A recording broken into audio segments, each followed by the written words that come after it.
everyone, welcome again to Ease Learning. This is Monica, and today I will discuss about Psychology Unit 3 और हम discuss कर रहे हैं NTA UGC NET paper education as well as paper 1 और साथ साथ ये वीडियो लेक्चर आपके लिए इम्पोर्टेंट है साइकोलॉजी के लिए भी। ठीक है, तो हम unit 3 learning and learning theories learning process इसमें आज एक रिवीजन सीरीज लेंगे, वन लाइनर डिस्कस करेंगे कि सिंगल कीवर्ड्स में कैसे हम क्वेश्चंस को मार्क कर सकते हैं। तो पहले बेसिक कॉन्सेप्ट करेंगे, उसके बाद मैं आपसे डिस्कस करूंगी इसी क्लास के लास्ट में 30 to 40 PYQs।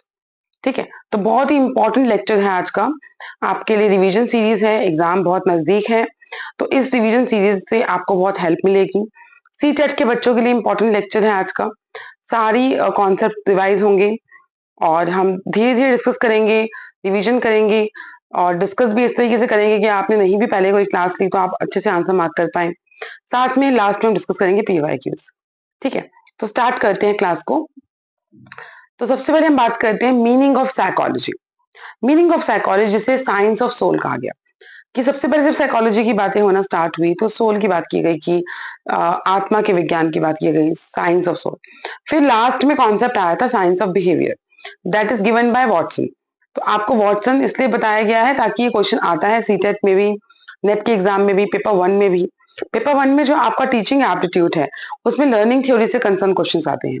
तो वॉटसन जो थी, जो बिहेवियर की बात करने वाली थी, science of behaviour given by Watson. फिर हम बात करते हैं ग्रोथ कॉन्सेप्ट की।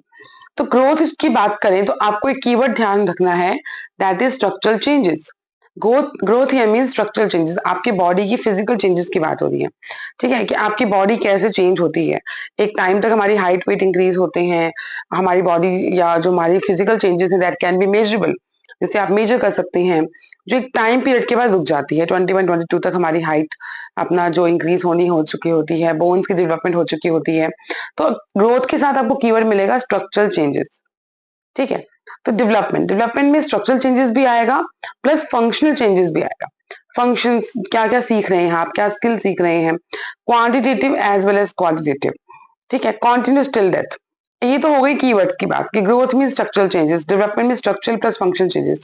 एक मैं आपसे वैसे भी अगर डिस्कस करूं डेवलपमेंट का एग्जांपल देते हुए, कि हम अपनी लाइफ में, मैंने अपने एक्सपीरियंस से सीखा है कि हम अपनी लाइफ में जिस चीज पर जो एनर्जी डालते हैं, आप स्टडीज पे एनर्जी दे रहे हैं, आप स्टडीज को टाइम दे रहे हैं, वो चीज ग्रो करेगी, वो चीज डेवलप्ड होगी। आप अपनी फिजिकल हेल्थ पे काम कर रही हैं, फिजिकल हेल्थ इंप्रूव हो जाएगी।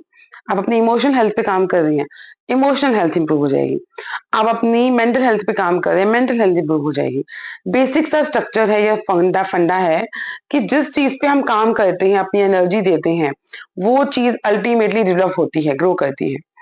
आप यू आर ऑलवेज कंप्लेनिंग, आप कंप्लेन कर रहे हैं अबाउट समवन कि ऐसे है वैसे है जो भी, तो वो चीज आपकी इंक्रीज होती रहेगी और उतना आप उस ऑरा में रहेंगे।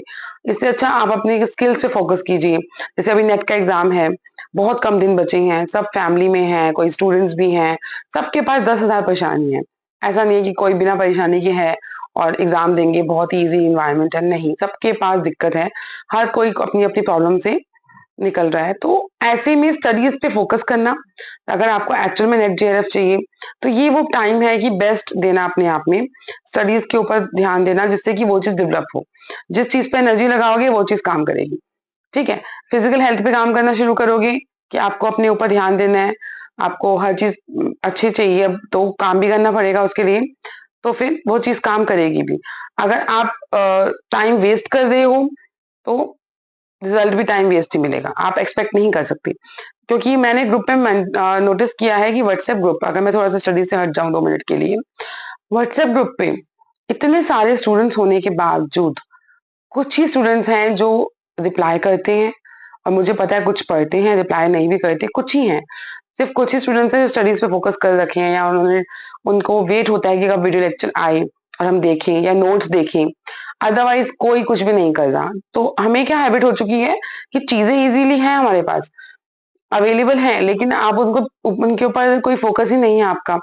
ठीक है, और एक वो चाह होती है कि हम पेड होकर भी पेड कोर्सेज खरीद रहे हैं, सब कुछ खरीद रहे हैं और खरीद के भी रख लिया, फिर भी कुछ नहीं कर रहे। तो डेवलपमेंट का मतलब है स्ट्रक्चरल चेंजेस, कि आपकी बॉडी फिजिकल चेंजेस सब आएगा। Functional changes, continuous till death मतलब कि आप सीखना चाह रहे हैं तो टिल डेथ आप सीखेंगे। कभी भी किसी कॉम्पिटिटिव एग्जाम की तैयारी मत कीजिए। आप उसको सीखने के पर्पज से कीजिए कि वो चीज आपके कितने काम आएगी। मान लीजिए अभी आपने रिसर्च का पार्ट किया नेट के लिए, पीएचडी आप ऑलरेडी है मान लिया, लेकिन आपको इसी फील्ड में रहना है तो आपको रिसर्च वैसे भी पता होनी चाहिए। एग्जाम के लिए तैयारी की थी तो भूल गए, लेकिन आप टच में नहीं रहेंगे तो आपकी जो नॉलेज का एरिया है वो कम हो जाएगा। तो डेवलपमेंट का मतलब होता है कि आप सीखते रहते हैं, डेवलप करते रहते हैं टिल डेथ। जो लोग सीखना चाहते हैं तो आपकी कोई लिमिट नहीं है, आपकी कोई एज लिमिट नहीं है, आपकी कोई सीखने की लिमिट नहीं है। आप कॉन्टिन्यूस टिल डेथ कर सकते हैं। तो इसमें स्ट्रक्चरल चेंजेस भी आएंगे, फंक्शन चेंजेस भी आएंगे, क्वांटिटेटिव भी आएगा, क्वालिटेटिव भी आएगा, and it is developed continuous till death. ठीक है। और डेवलपमेंट की अगर हम बात करें तो हेरिडिटी और एनवायरनमेंट का एक प्रोडक्ट है, इनटू कर रखा है ना, तो एक प्रोडक्ट है हेरिडिटी। हेरिडिटी क्या है, देखिए, हेरिडिटी, हेरिडिटी है आपके जीन्स जो हमें हमारे पेरेंट्स से मिलते हैं। एनवायरनमेंट क्या, आप किस एनवायरनमेंट में हैं। आपका यूट्यूब बता देगा कि आप किस एनवायरनमेंट में हैं। आप यूट्यूब खोलिए, अगर आप यूजीसी नेट की तैयारी कर रहे हैं और यूजीसी नेट की वीडियो लेक्चर आपको स्क्रीन पर स्क्रॉल होते हुए दिख रही हैं या ऑटोमेटिक जो सजेशंस में आती हैं उस पर दिख रहे हैं, तो इसका मतलब आप स्टडीज कर रहे हैं तो आपको यूट्यूब वैसी वीडियोस भेज रहा है। और अगर आप कुछ और काम कर रहे हैं तो वैसी वीडियोस आ रही है। दैट मीन्स एनवायरनमेंट किस तरीके का है, किस एनवायरनमेंट में आप आसपास हैं। ठीक है। तो डेवलपमेंट हैज टू एनवायरनमेंट का प्रोडक्ट है। नेचर और नर्चर की मैं बात कर दूं, यहाँ पे मेंशन नहीं किया कि वन लाइनर्स है, नेचर एंड नर्चर। तो nurture, environment, nature, your identity. ठीक है। तो साइकोलॉजी की बात करें, अब देखो इतने से में इतना कुछ था समझाने को। रिवीजन भी होगी, जिन्होंने नहीं भी पहले कभी क्लास ली, नहीं समझ आ रहा तब भी समझ आएगा, कभी समझ नहीं आया कुछ भी स्टिल समझ आएगा इस क्लास के बाद। तो बहुत इंपॉर्टेंट क्लास है। The meaning of psychology, science of soul, science of behavior given by Watson, growth, structural changes, measurable stops and certain period of time, development continuous till death continuous। तो structural भी आएगा, functional भी आएगा, assertion reason में question मिलेगा आपको इसका। ठीक है। Development product of heredity and environment. Clear. चलिए नेक्स्ट क्लास पे आते हैं हम।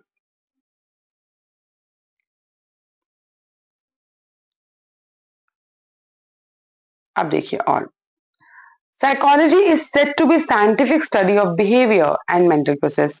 ठीक है। साइकोलॉजी क्या है, एक साइंटिफिक स्टडी ऑफ बिहेवियर है। तो फादर ऑफ एक्सपेरिमेंटल साइकोलॉजी, बहुत इजी क्वेश्चन है, स्टिल बच्चे गलत आंसर मार्क करके आते हैं क्योंकि हम इतना पढ़ लेते हैं कि हम भूल जाते हैं कि किसने क्या कहा था। तो समझने के तरीके से करो, स्टार्टिंग से समझोगे, एक कहानी बन जाएगी, स्टोरी बन जाएगी, तो भूलोगे नहीं।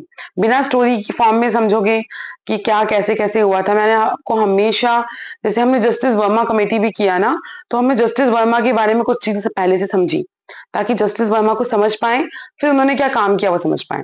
यशपाल कमेटी किया, सेम विद यशपाल कमेटी में कि डॉक्टर जो यशपाल थे उन क्या कहना था, क्या फिलॉसफी थी, क्या कॉन्सेप्ट थे, फिर यशपाल कमेटी की।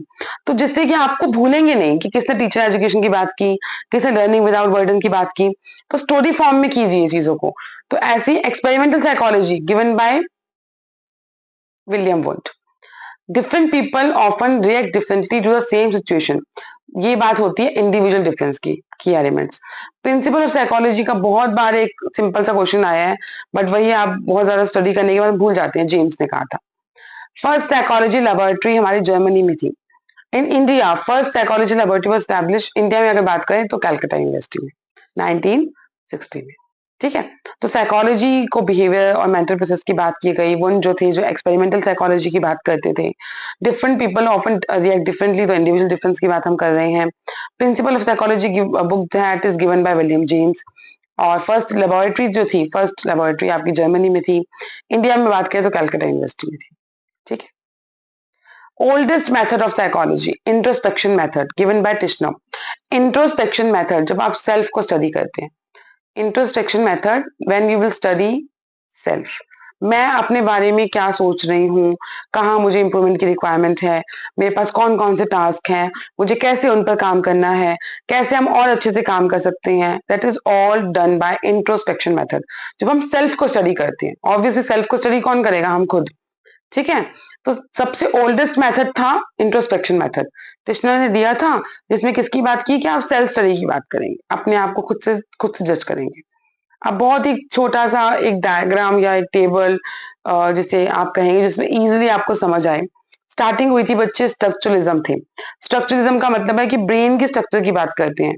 साइकोलॉजी में ब्रेन की बात करेंगे कि हमारे मेंटल प्रोसेस कैसे काम करेगी, हमारा ब्रेन कैसे काम करेगा, तो स्ट्रक्चर की बात करेंगे, structure of brain, that is given by William Wundt. Functionalism आया फिर, प्रिंसिपल ऑफ साइकोलॉजी, जेम्स ने बुक दिया था ना अभी। फंक्शनलिज्म, फंक्शंस की बात, कैसे हम फंक्शन करेंगे, कैसे कैसे हमारे काम है, स्किल्स हैं, जेम्स।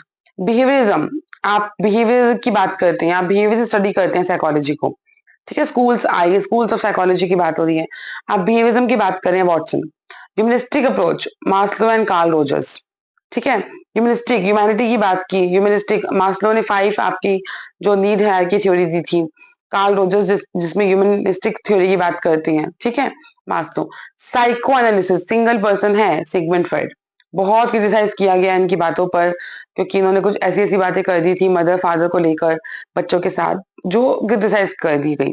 और लेकिन और बहुत बार हमने देखा भी है, ऐसा होता भी है, अभी मैं डिस्कस करूंगी डिटेल में फ्रॉइड को। इन्होंने psycho sexual, psycho analytical, it ego super ego, conscious pre conscious and unconscious, ये स्टडी करके बताया था, ठीक है। स्कूल ऑफ थॉट्स भी हो गए। चलिए अब कुछ की एलिमेंट्स में देखूं। The term use for describing a child's one word, जो बच्चे एक सिंगल वर्ड में कुछ कहना चाह रहे हैं, सिंगल वर्ड में बात करते हैं, तो उन्हें होपोफेसिस कहते हैं।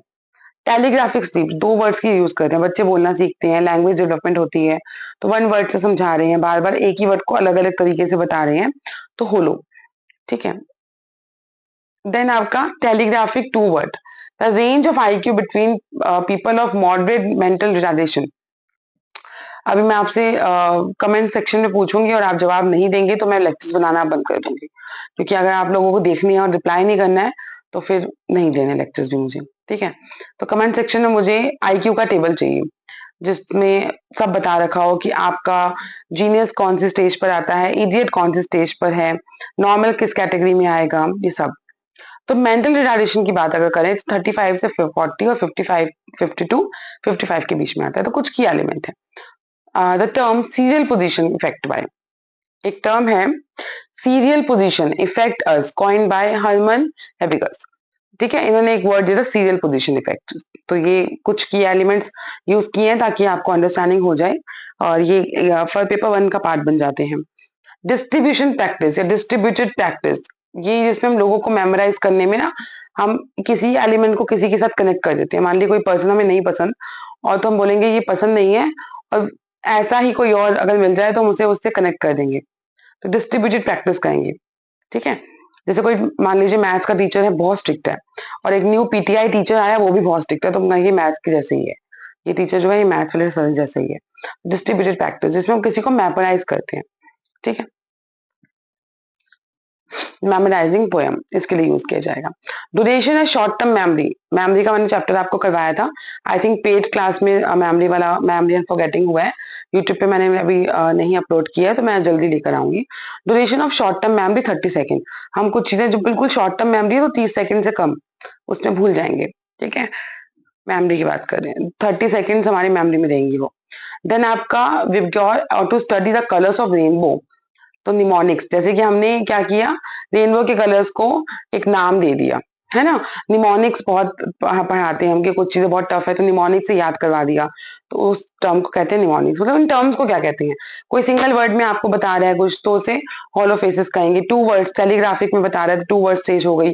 आईक्यू मेंटल रिटार्डेशन बच्चों का कितना होता है, सीरियल पोजीशन क्या होती है, डिस्ट्रीब्यूटेड प्रैक्टिस पोएम को याद करने के लिए मेमोराइज, डिस्ट्रीब्यूटेड प्रैक्टिस मतलब मेमोराइज करने के लिए बोले जाते हैं। आपने देखा होगा हमें अभी तक टेबल्स का फ्लो याद है, एबीसीडी जिस तरीके से पढ़ाया गया था, डिस्ट्रीब्यूशन डिस्ट्रीब्यूटेड प्रैक्टिस, बार बार हमारे मेमोरी में वो बात फिट कर देनी, ठीक है, ताकि उसको एक लय में एक फ्लो में पढ़ाना, जिससे ये बच्चों की माइंड में वो फिट हो जाए, तो उसे बोलते हैं डिस्ट्रीब्यूटेड प्रैक्टिस।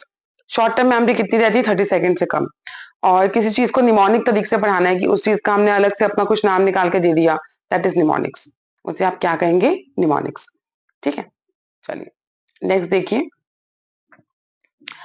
अब कुछ मैं बताऊंगी आपको क्या क्या चीजों के क्वेश्चंस आते हैं। बहुत ही इंपॉर्टेंट क्लास है, जिन बच्चों को वैल्यू होगी एग्जाम की, या वो चाह रहे होंगे उन्हें इजीली समझ आए, तो वो देखेंगे समझेंगे और कमेंट भी लिखेंगे। बहुत ही लेस सब्सक्राइबर्स हैं इतने लेक्चर्स देने के बाद भी, तो समटाइम्स आई फील कि क्यों नहीं है, और क्यों स्टूडेंट्स जो है रिप्लाई नहीं कर रहे, पर्सनली रिप्लाई कर रहे हैं बट यूट्यूब पे दे आर नॉट रिप्लाइंग या नहीं बता रहे। तो आई रिक्वेस्ट, अगर आपको लेक्चर्स सही में अच्छे लगते हैं और आप चाह रहे हैं कि मैं और लेक्चर्स लेकर आऊं और इस तरीके से हम एक यूजीसी नेट जैसे डिफिकल्ट एग्जाम को इजीली क्रैक कर पाएं, तो आप प्लीज अपना वैल्यूएबल कमेंट भी मेंशन कीजिए, सब्सक्राइब कीजिए, फ्रेंड्स के साथ शेयर कीजिए, उन लोगों की भी हेल्प हो पाएगी। और जो भी व्हाट्सएप ग्रुप में ज्वाइन होना चाहते हैं वो भी कीजिए, ठीक है। ये बहुत ही एक मन से कोई बात निकल रही है तो मैं बीच बीच में बोल रही हूँ, अदरवाइज हमारा मेन फोकस हमारा टॉपिक है। चलिए आप स्टार्ट करते हैं दोबारा से। Father of modern psychology, father of modern psychology William Wundt, ठीक है। साइकोएनालिसिस एक ही नाम याद रखना है, Sigmund Freud. Father of education psychology, very very important, बच्चे बहुत कंफ्यूज होते हैं क्योंकि उन्हें सब कुछ पता है लेकिन एजुकेशन साइकोलॉजी किसने कहा, थॉर्नडाइक। बिहेवियरिज्म की बात, अभी बिहेवियरिज्म के ऊपर एक डेफिनेशन बताई थी स्टार्टिंग में, Watson. Kindergarten, Froebel. Classical conditioning, एक और आपको एलिमेंट बताऊं, लर्निंग थ्योरीज जितनी भी कर लो, की एलिमेंट से क्वेश्चन आया, हैबिट फॉर्मेशन की बात हुई, सब बोल देंगे, कोई थॉर्नडाइक बोलेगा, कोई स्किनर बोलेगा। अगर कभी कोई हैबिट जनरेट करवानी है, किसी की कंडीशनिंग करके आप हैबिट जनरेट कराएंगे, एज अ मोटिवेटर या एज अ मेंटोर मैं आपको बार बार बोलूं कि आप इस टाइम स्टडीज कीजिए, इस टाइम आपका ये काम है।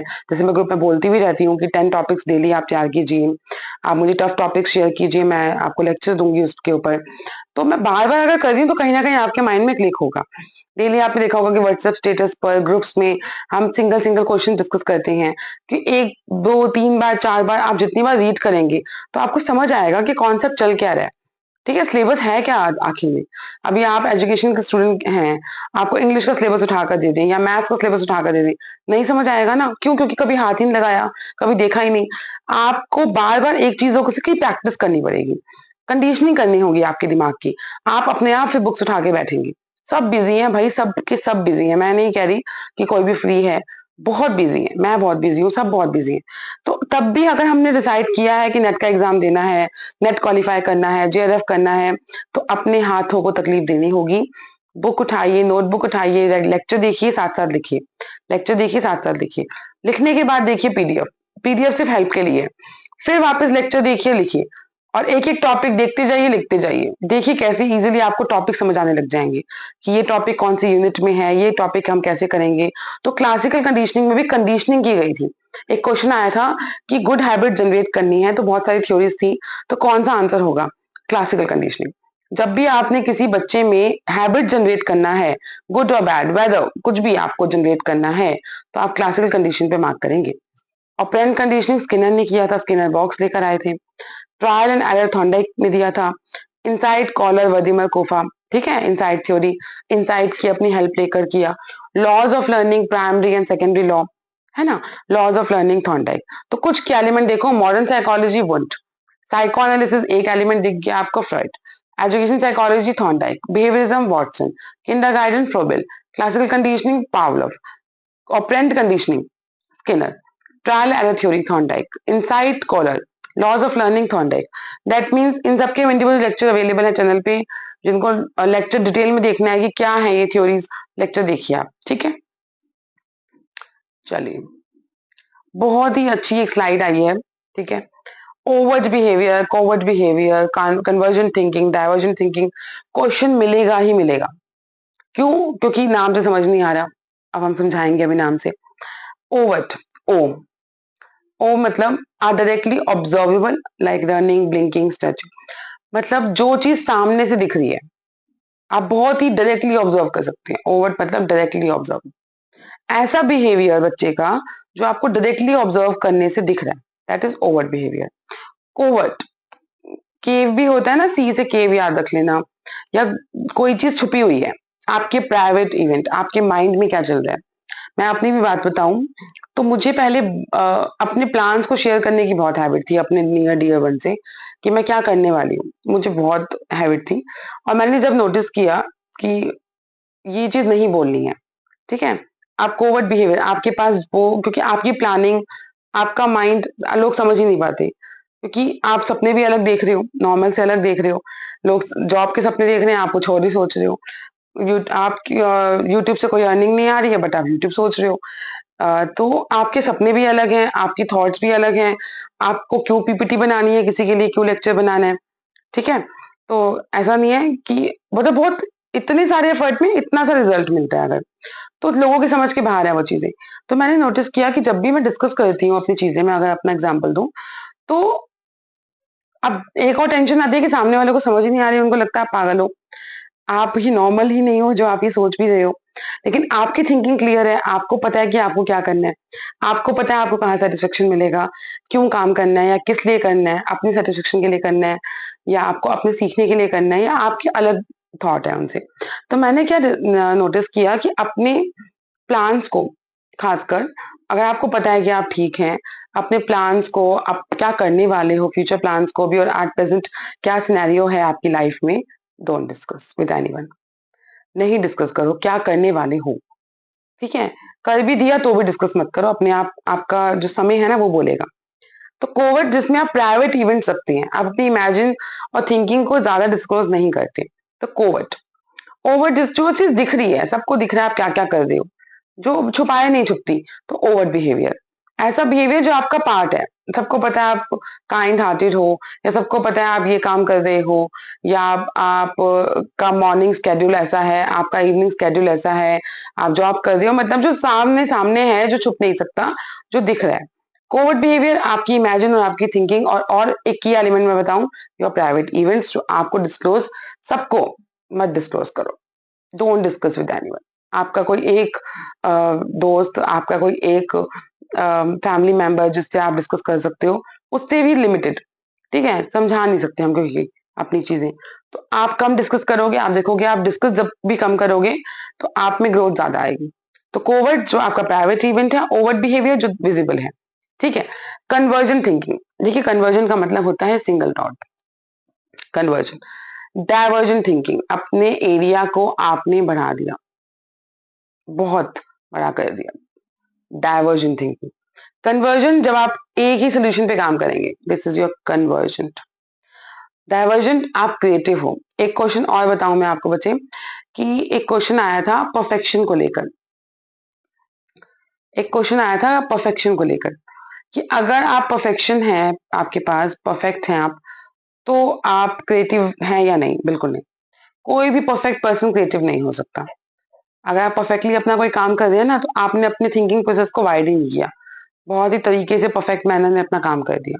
तो focus on finding on one solution, तो कन्वर्जेंट परफेक्ट हो सकते हैं ऐसे लोग। Diversion exploring many possible solution. जो डाइवर्जेंट थिंकिंग है वो क्रिएटिविटी का रिजल्ट है।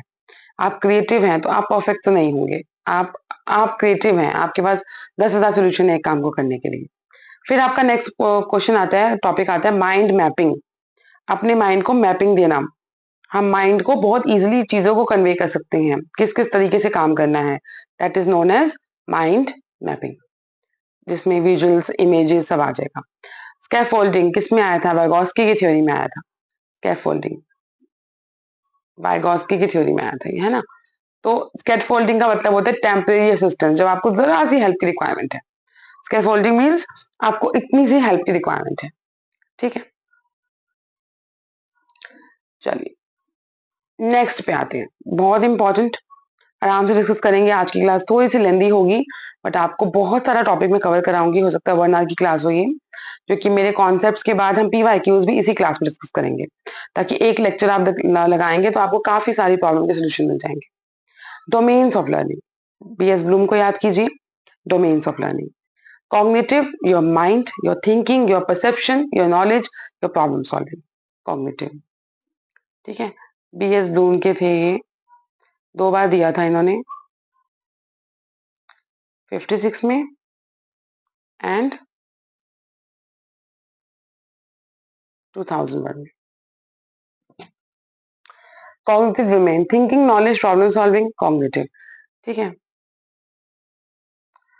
Effective emotions, feelings, interpersonal development. आपके कोई टीचर है, आपको बहुत पसंद है, आपसे बहुत प्यार से बात कर रहे हैं, तो आपको उनका समझाया हुआ जल्दी समझ आएगा। कोई टीचर है जिससे आपकी बिल्कुल नहीं बनती है, आपको पसंद ही नहीं है वो, आपको बहुत कम समझ आएगा, हो सकता है समझ ही ना आए।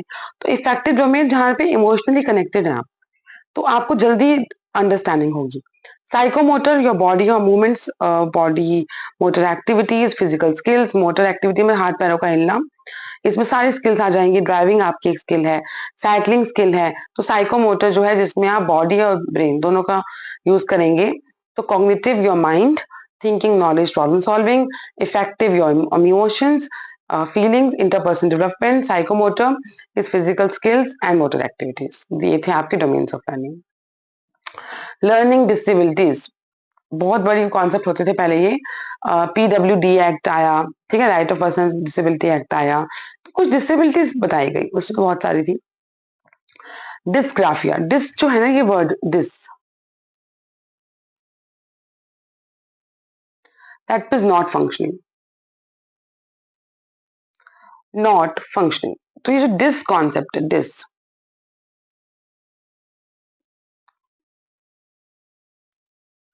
तो डिसग्राफिया, ग्राफ मतलब लिखना, जब आपको राइटिंग डिसऑर्डर है। कैलकुलिया, मैथमेटिक कैलकुलेशन, जी बेसिक बेसिक कैलकुलेशन, 10+20 कितना होता है, 14+16 कितना होता है, आपको नहीं समझ आ रहा या बच्चे नहीं कर पा रहे, तो डिसकैलकुलिया है उनको। डिस्प्रैक्सिया, आपकी मोटर एक्टिविटीज से concern. Dyslexia, reading disorder. Aphasia, aphasia जिसमें लैंग्वेज अफेज, फोनिक्स की बात करेंगे। आपका ADHD बहुत बार मैंने आपको क्लास में करवाया है। या आपका हाइपर, जो एक्टिव होते हैं बच्चे, हाइपर एक्टिव बच्चे हैं जो अटेंशन डिसऑर्डर है, कि एक साथ बहुत बार एक ही काम को करेंगे, सोशल कम होंगे। तो ADHD इंडिया में तो फिर भी कम है, बाकी कंट्रीज में बहुत ज्यादा हो रही है ADHD के। ठीक है, तो ये थी आपकी लर्निंग डिसेबिलिटी। अब मैं आपको क्लासिफिकेशन ऑफ पर्सनैलिटी करवाऊंगी, और क्योंकि मैं ये लेक्चर पहले ले भी चुकी हूँ। ठीक है, तो स्पेंगर की क्लासिफिकेशन 5 थी आपकी। Political, economic, theoretical, religious, aesthetic. उन्होंने कहा कि पॉलिटिकल होते हैं या तो पर्सनैलिटी पॉलिटिक्स में ज्यादा होंगे, इकोनॉमिकल मनी ओरिएंटेड होंगे, थियोरटिकल कॉन्सेप्ट पे होंगे, रिलीजियस होंगे, या फिर एस्थेटिक होंगे, ब्यूटीफुल देखेंगे चीजों को। फिर आपका युंग पर्सनैलिटी आया, जुंग युंग कुछ भी कह देते हैं। पहले इन्होंने दो पर्सनैलिटी बताई थी, इंट्रोवर्ट और एक्सट्रोवर्ट। इंट्रोवर्ट जो लोगों से कम सोशल होते हैं, कम बात करते हैं, इंट्रोवर्ट। एक्सट्रोवर्ट बहुत सोशल होते हैं, इजी गोइंग है। फिर इन दोनों का बीच में एक कॉम्बिनेशन बनता है, एम्बीवर्ट।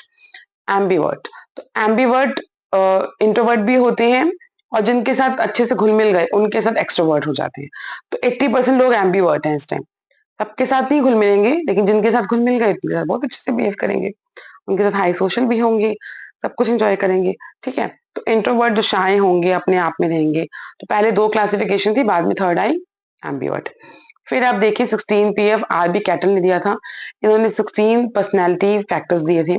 फिर आपका सब करवा चुकी हूँ मैं क्लास में, ठीक है, अब रिविजन करवा रही हूँ आपको। तो अब मेथड्स की या मेजरमेंट की या असेसमेंट की बात करें, तो रोसाश इंक ब्लॉट टेस्ट जो हरमन रोसाश ने दिया था, इंक के बहुत सारे उन्होंने इस तरीके से एक पेपर पे इंक इस तरीके से फेंक फेंक कर कुछ इमेजेस बन गई। उन इमेजेस को दिया गया जिनको कुछ प्रॉब्लम थी, मेंटली रिटार्डेड बच्चों को या जैसे, तो उन्होंने देखा कि उन्हें क्या दिख रहा है। जिनको इमेजेस दिख रही थी, आपको मैं बताऊं तो ये टेस्ट जो होते हैं, तो एक बार हमारे कॉलेज में भी जब मैं स्टडी कर रही थी तो टेस्ट हुआ।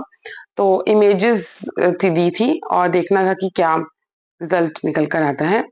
तो जिनको कुछ फेसेस दिख रहे थे, या जिनको कुछ जिनको दिख रहा था कि इंक गिरी हुई है, और उस हमें बोला था कि कुछ ढूंढो, इन इन इमेजेस में कुछ ढूंढो, आपको क्या दिख रहा है।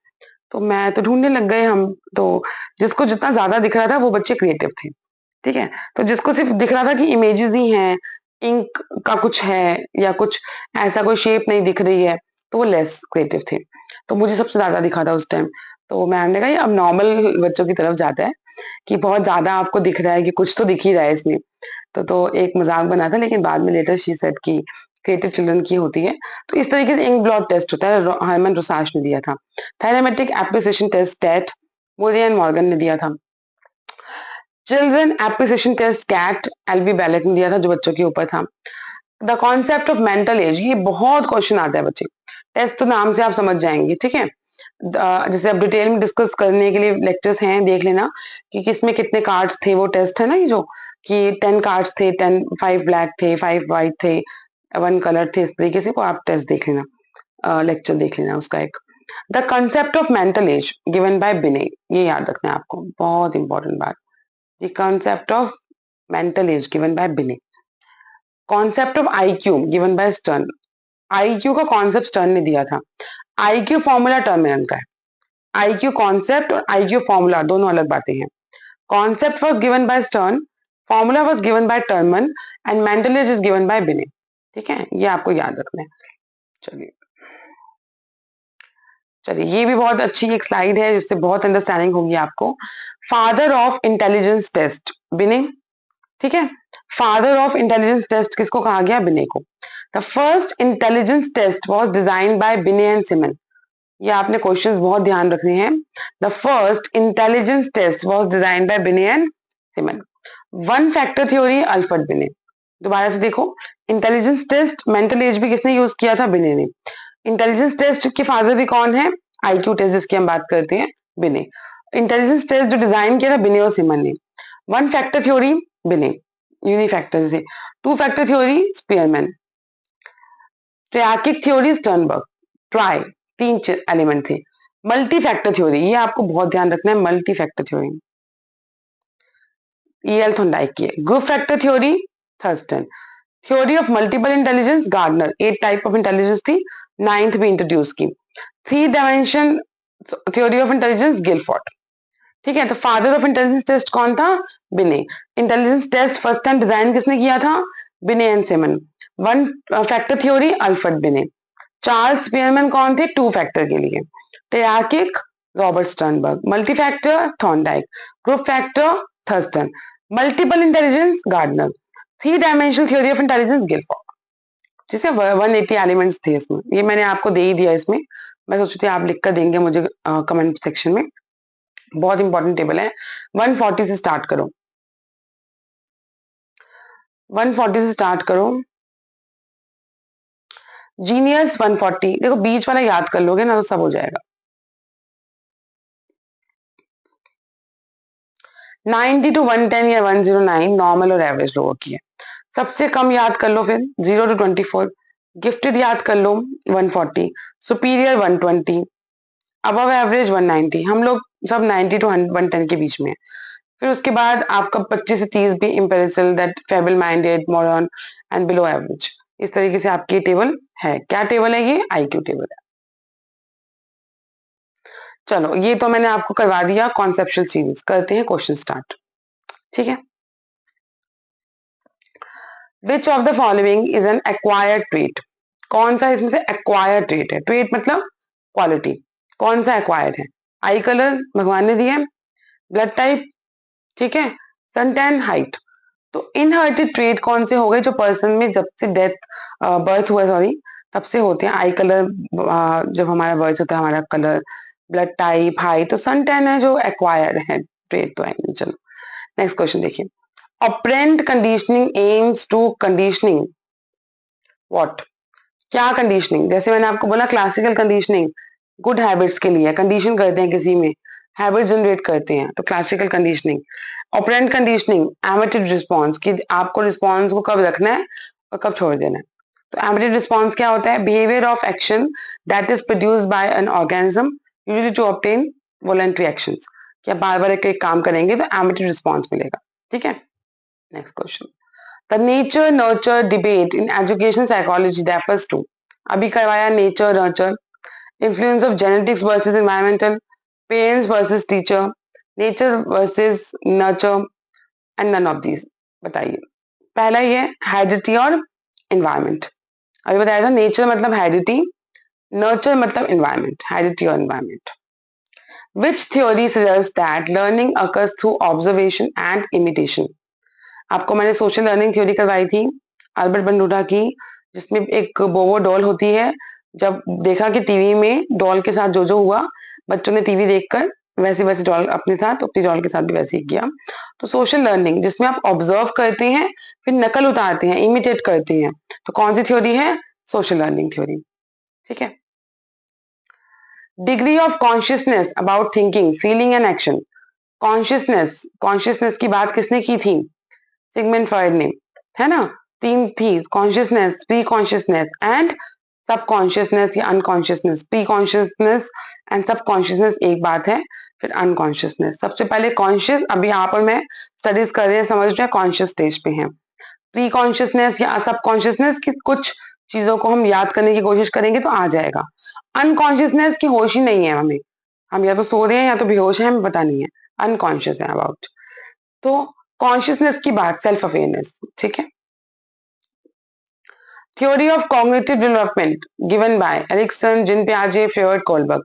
कोलबर्ग ने दिया था मॉरल डेवलपमेंट थ्योरी, ठीक है। फ्रॉइड ने दिया था साइकोसेक्सुअल या साइको एनालिटिकल, जिन पियाजे कॉग्निटिव, एरिक्सन 8 स्टेजेस ऑफ वेट, ठीक है। तो इसका आंसर क्या है, जिन पियाजे। चलो देखो दिया यहाँ पे दिया हुआ है, फ्रॉइड की psycho analytical theory of moral development, Erikson की psycho social development of identity crisis. Identity crisis किसने दिया था, एरिक्सन। चलो हो गया। Two factor theory of intelligence, अभी बताया मैंने, two factor theory of intelligence किसने दिया था, स्पेयरमैन। गिलफोर्ड ने दिया 3 डायमेंशनल मॉडल ऑफ इंटेलिजेंस, अभी किया हमने रिवीजन में। थॉर्नडाइक ने दिया मल्टीपल फैक्टर, स्किनर ने दिया ऑपरेंट कंडीशनिंग, ठीक है। What factor refers to an individual ability to acquire and apply knowledge. कौन सा फैक्टर इफेक्ट करेगा, पर्सनैलिटी, इंटेलिजेंस, एटीट्यूड, मोटिवेशन, बताओ। इंटेलिजेंस, क्योंकि इंटेलिजेंस की डेफिनेशन क्या है कि is individual ability to acquire and apply knowledge. आप इंटेलिजेंट हो, आप एक्वायर कर रहे हो नॉलेज, इंटेलिजेंट नहीं हो, अनसाउंड माइंड हो। अनसाउंड माइंड मतलब आपको समझ ही नहीं आ रहा दुनिया में क्या हो रहा है। एक अनसाउंड माइंड की मैरिज नहीं हो सकती, कोई लीगल अग्रीमेंट नहीं हो सकता। जो बच्चे या जो पर्सन दिमाग से ठीक नहीं है, अनसाउंड है, तो वो कोई भी काम में एक्टिव नहीं हो सकती। तो इंटेलिजेंस क्या है कि अप्लाई कर रहे हो, एक्वायर कर रहे हो नॉलेज को। क्वेश्चन को समझा करो, ठीक है। इंटेलिजेंट हो तो पर्सनैलिटी है, इंटेलिजेंट हो तो बाकी सब कुछ है। चेंज और stability in mental activities such as learning, attention, memory, language, thinking, reasoning and creativity. क्या बोलेंगे इसे, मेंटल एक्टिविटीज, ठीक है, बताओ जल्दी से। कॉग्निटिव, कॉग्निटिव की डेफिनेशन करवाई थी, परसेप्शन, थिंकिंग, प्रॉब्लम सॉल्विंग, सारे आ रहे हैं। लैंग्वेज किससे सीखोगे, माइंड से सीखोगे। फिजिकल डेवलपमेंट में क्या होगा, बॉडी की मूवमेंट्स होंगी, ठीक है। चलो, according to Freud, understanding thoughts or motives that a person is currently aware of is remembering is called of conscious mind. तो फ्रॉइड ने 3 कंसेप्ट और दिए थे, pre conscious, conscious and unconscious. Pre conscious का नाम बाद में चेंज होकर क्या हो गया था, subconscious. Which of the following is the bottom of hierarchical structure of needs presented by Abraham Maslow? Self actualization, मतलब बॉटम में बात कर रहे हैं। तो 5 इसके कॉन्सेप्ट हैं, बता ही देती हूँ आपको। सबसे पहले हम फिजिकल नीड्स चाहिए, हमें physiological needs, food, shelter, cloth चाहिए। फिर सेफ्टी चाहिए होती है, मतलब किसी ऑफिस में आप जाओ, आपको जॉब कर रहे हो, तो आप कह रहे हो कि मेरी इतनी सैलरी हो या मैं इतना जाके कर पाऊं कि फिजियोलॉजिकल नीड्स पूरी हो जाए, फूड, शेल्टर, क्लोथ मिल जाए। फिर आप सेफ्टी की तरफ जाते हो कि भाई this job is safe for me और नॉट, तो आप सेफ तो हो या नहीं। जैसे कोल माइन में पहले लोग काम करते थे, तो it's not safe for them, अगर वो वहां पे कुछ अर्न भी कर रहे हैं तो उनकी लाइफ थ्रेट है। तो सेफ्टी नीड्स ढूंढते हैं हम जॉब में या चीजों में, तो सेफ्टी है या नहीं। फिर हम ढूंढते हैं लव एंड बिलोंगिंगनेस, कि हमें अच्छा एनवायरनमेंट मिल रहा है। आजकल तो नहीं है, वही टॉक्सिक एनवायरनमेंट है बाहर, लोग उल्लू बनाने बैठे हैं आपका। मतलब अगर आप एक गुड हार्ट है आपके पास, काइंड हार्ट है, तो आप गए। बहुत समझदारी से काम लेना पड़ेगा, क्योंकि अच्छा होना है, बेवकूफ नहीं होना। पर क्योंकि हम जब कंसर्न या लव बिलोंगिंगनेस हो जाता है, तो दिमाग हम थोड़ा साइड कर देते हैं कि फिर दिमाग नहीं लगाते ना, तो उसमें बेवकूफ बन जाते हैं। तो लव एंड बिलोंगिंगनेस हम ढूंढते हैं। फिर सेल्फ स्टीम, कि आप ये काम कर रहे हैं तो आपकी स्टीम तो पे हर्ट तो नहीं हो रहा है, या आप सेटिस्फाइड हैं या नहीं। फिर सेल्फ एक्चुअलाइजेशन, कि आप जो भी कर रहे हैं उससे आप सेटिस्फाइड हैं, सेल्फ एक्चुअलाइजेशन है या नहीं, ठीक है। मान लीजिए आप जॉब कर रहे हो और बार बार परेशान है कि आप ये जॉब से कब निकलेंगे, तो आप सेल्फ एक्चुअलाइजेशन पे नहीं पहुंचे। आपको जो काम पसंद था आपको वही मिल गया, आप सेल्फ एक्चुअलाइज कर लिया आपने, तो आप उसे कहेंगे सेल्फ एक्चुअलाइजेशन, ठीक है। कम कमा लो, लेकिन जो इच्छा है या मन है ना वही करो, सीरियस देखिए, वो है सेल्फ एक्चुअलाइजेशन, कि जिस चीज के लिए बने हो वो काम करो, ठीक है। तो ये आपकी 5 नीड्स थी, तो उन्होंने कहा बॉटम वाला दैट इज फिजियोलॉजिकल नीड, सबसे नीचे है फिजियोलॉजिकल, फिर सेफ्टी, फिर लव बिलोंगिंग्स, फिर self esteem, given by Abraham Maslow, ठीक है। क्या बोलते हैं इसे, नीड हायरार्किकल थ्योरी भी बोलते हैं। Dash is the mental structure that help us to understand and interpret new information. Mental structure, ये कॉन्सेप्ट किसने दिया था? पियाजे जी ने दिया था। क्या बोला था इस टर्म को? स्कीमा बोला था।